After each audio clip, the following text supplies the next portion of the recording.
some Amazon aggregators are going bankrupt. Back in May, Bloomberg wrote an article about how the $16 billion raised industry of Amazon aggregators was teetering. Well, recently, Benitago, a key aggregator from the 2021 crop, has filed for bankruptcy. And one of the largest Amazon aggregators in the space, Perch, looks like they're on really thin ice as well. Now, beyond the flashy headlines and all the things that you're hearing about this, some key questions remain. What is happening with Amazon aggregators? What does it all mean? What's my take? And most importantly, what can you learn about it as an Amazon seller? Let's go. So those headlines I talked about in the intro are true. Obviously, it's no secret that since COVID and the emerging pending issues in the economy and how hard it is to raise debt, and really the floundering execution of many of the Amazon aggregators in the space, has started to come to a head. Now in this video, I'm going to get into a lot of important things, the reasons why I think it happened, what it means for every Amazon seller and brand, and what it means if you're exiting your Amazon business. I wanted to actually start this out differently, and this next couple minutes is probably going to be the most important part of this video. Now look, there's a lot of hubris, just like the dot-com bubble or anything, anytime something's floating. We've seen it with crypto. Everybody and their mom was talking about how amazing they were and they're great investors. Whenever there's hype and tailwinds around something, especially if there's hubris that comes along with it, which tends to be quite natural, it's very easy to grave dance when things go the other way. It's very easy to point at these Amazon aggregators and say, hey, they're the big suit MBAs, these spreadsheet jockeys, ha ha ha, they failed, I knew it, I told you so, let's kick dirt on them when they're down. Now, I know this more than anybody. I've chased my dream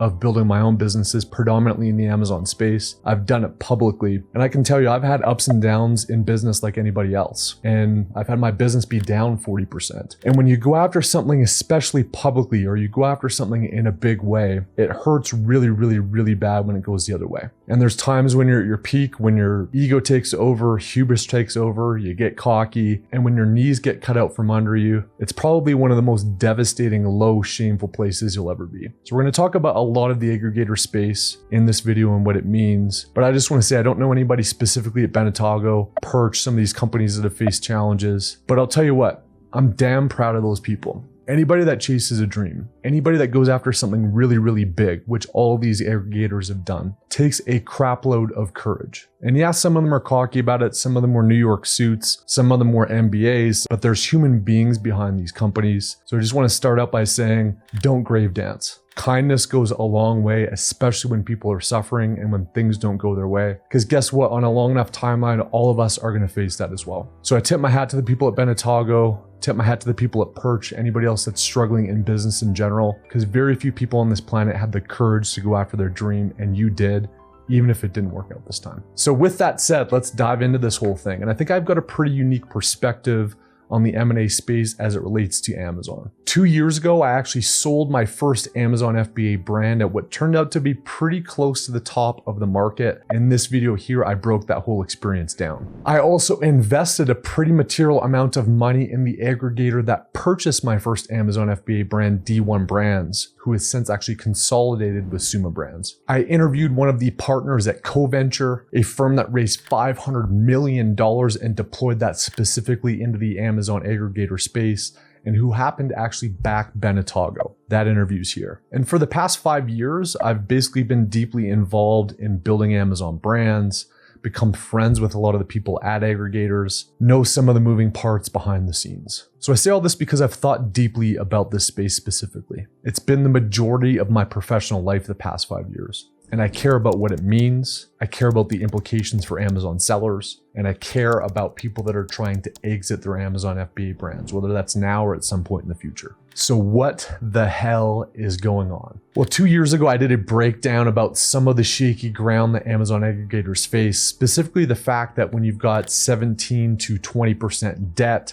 you've added a lot of OpEx with some of these executive talents, the math just may not shake out. And that's turned out to be partly true. But beyond that, I want to kind of take a look back the last couple of years, especially with the current environment, and understand why. So here are some key learnings, not only for aggregators, but for anybody in the Amazon space. Had a really good chat with one of my best friends in the space and really best friends in life, Matt Howitt. I've interviewed him on this channel. We kind of jam with some of the people. Some of our buddies get together on calls every couple months, and we recently talked about this space. And he had a great analogy. Basically, every product on Amazon is a melting ice cube. Some melt slower, some melt faster, but at some point, the water's gonna leak or the proverbial margins eventually are going to decline for every single product. Even Jeff Bezos himself has basically said, hey, at some point in the next 100 years, Amazon's probably gonna be gone. Basically, on a long enough timeline, every person, thing in this universe is going to have a half-life of 0. Now, we've seen this with Amazon. Obviously, changes happen, but as more competition comes in,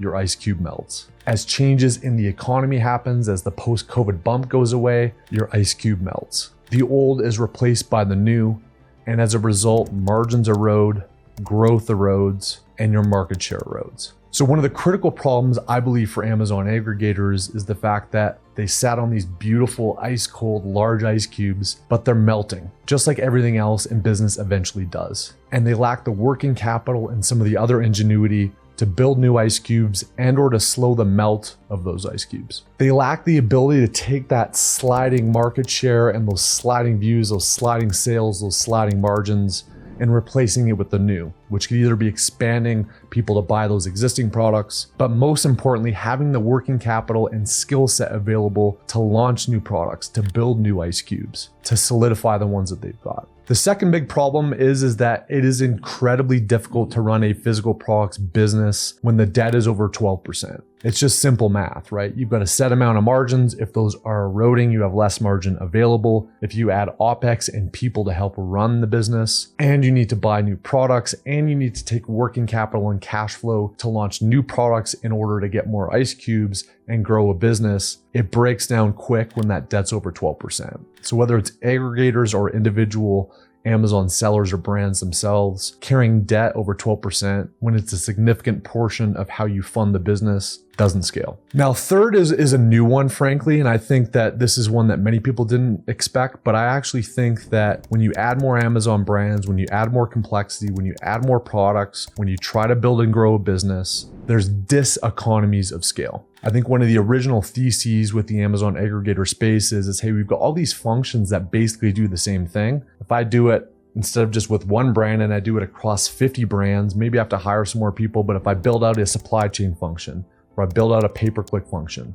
I build out a customer service function, I don't need as much OpEx to do that once I spread it all over. I think what we found though is that you actually need more people, more individuals, more specific knowledge for each product and brand. And there's actually diseconomies of scale with how Amazon aggregators have been structured. Basically, they took a small team, maybe it's a founder and a handful of VAs or a team less than 10 people, and they've added a ton of staff, but that didn't scale. The economies of scale broke down. There weren't savings. There wasn't the leverage expected. And the fact is, it's a lot easier to build and scale 1 or 2 businesses than it is 50. And there may actually be more cost to run 50 than it is if you look at them as individual business units. And then the final breakdown is there really wasn't the capability and ingenuity in-house, or at least the energy from an execution standpoint, to build bigger ice cubes, to slow the melt of existing ice cubes, and most importantly, to launch and build new ice cubes. Again, if you assume every product and business on Amazon is eventually going to slowly decline if you don't do anything, you've got to replenish, you've got to launch new stuff, you've got to expand in new markets, you've got to be thoughtful about how you take that working capital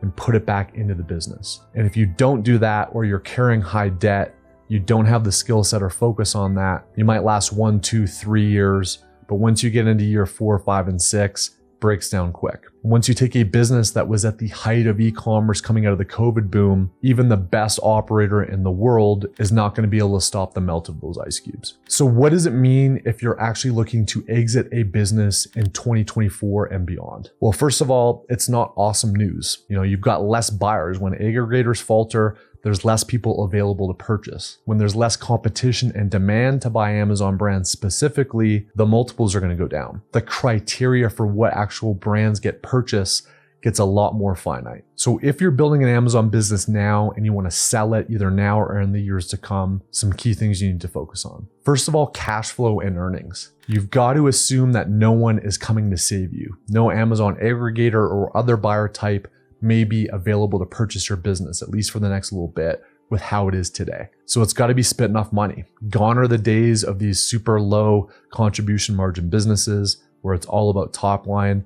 It really matters, what is the money spitting off of the business? What is it earning? The focus on those net margins and cash flows. Regardless of the size of the top line business you're looking to build, if you don't have net earnings of at least 15%, very few people are going to buy your business. You actually ideally want this to be 20% plus. Both because as you're building and growing your business before the exit, you're going to have cash, but it becomes more enticing for those that would buy your business when you're ready. Now, pragmatically, this means that you might actually need to sacrifice top line. You may need to kill products that aren't working. You may need to realize that, hey, this is an ice cube that is melted and I need to launch new ones. You may need to be unemotional and realize that the margin structure of each of your specific products may not cut it to hit that threshold, and you've got to rebuild. And you got to make tough decisions. You also have to really rethink product development and product moats. Like, what is actually going to stand the test of time when I can generate 20+% net margins for the next 3, 4, 5, 6, 7 years? And it's not the playbook of the last couple of years. Now, the second is the size of your business, and this is a big one. And frankly, I wouldn't have been able to sell my first Amazon business likely today because of this criteria, but you really need to have a minimum of $500,000 in SDE, seller's discretionary earnings, or net income. But really ideally, because there's so few aggregators left, they're very selective. They want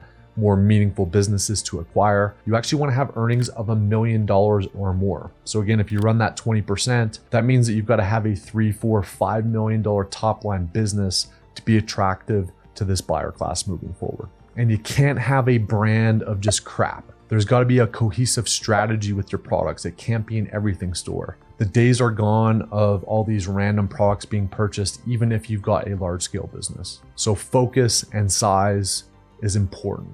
Now, if you have less than $500,000 in earnings, there's still going to be people out there that would purchase the product, but you're going to be isolated outside of the aggregator class, outside of the family offices, smaller private equity firms, and you're going to be dealing with individual business buyers. These are folks that typically are going to look for an SBA loan, which means that you've got to have a business that has over 2 years with the tax returns, and you're likely going to have smaller multiples. So you can still sell if you're less than that, but your chances of selling and your chances of selling for a higher multiple and bringing all of the buyers to the party goes down dramatically. Now, the final insight here, if you're looking to exit your business moving forward, is that you've got to avoid no man's land. This is that precarious position where there's not enough buyers or any buyers to purchase your business. If you've got less than $200,000 in earnings, it's going to be really tough.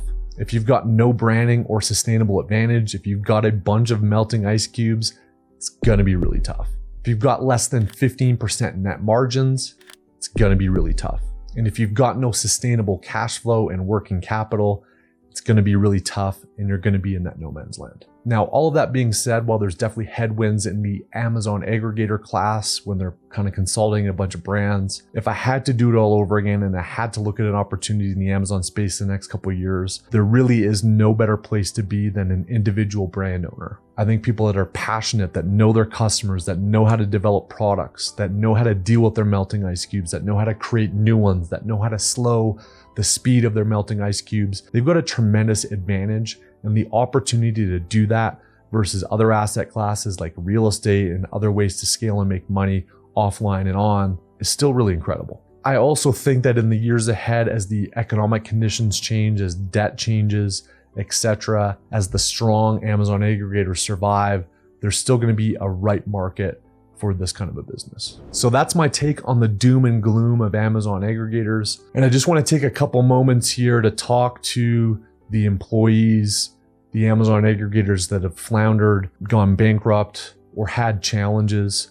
Don't let it discourage you. Going back to the earlier part of this video, very few people on this planet have had the guts to come up with a dream, but more importantly, to chase it, and to chase it publicly, to chase it when grave dancers and people come out of the woodworks to kick dirt on you when you're down. Now, I'm reminded of a quote from Theodore Roosevelt. I've said it before on this channel, but It's a really special one, especially if you're a low moment in life or in building a business. Now, excuse the gender language here because this was obviously written quite a while ago, but it's called Man in the Arena. So this goes out there to those people that have built something and it hasn't worked out how they wanted. It is not the critic who counts, not the man who points out how the strong person stumbles or where the doer of deeds could have done them better. The credit belongs to the man who is actually in the arena, whose face is marred by dust and sweat and blood, who strives valiantly, who errs, who comes short again and again, because there is no effort without error and shortcoming,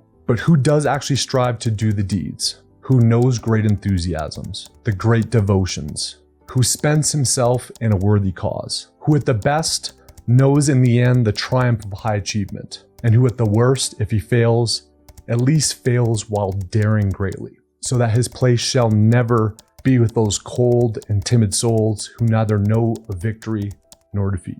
So if you're at Benitago, CoVenture Perch, or just an Amazon business that's been kicked in the stomach, take pride in daring greatly. Whatever you build next, I would freaking love to lock arms with anybody that's been through that and come out the other end. And for those that are grave dancing, kicking dirt, I get it. It's easy to jump on people, especially if there's hubris involved. But there's human beings behind this stuff. Kindness goes a long way, and you want those kind people in your corner when inevitably life doesn't go the way that you want it. Onwards and upwards, guys. Good luck building your businesses. I hope that these lessons of some of these Amazon aggregators helps you in your own business. And if an exit plan is in your future, I hope these lessons help when you sell. Till next week, guys. Cheers.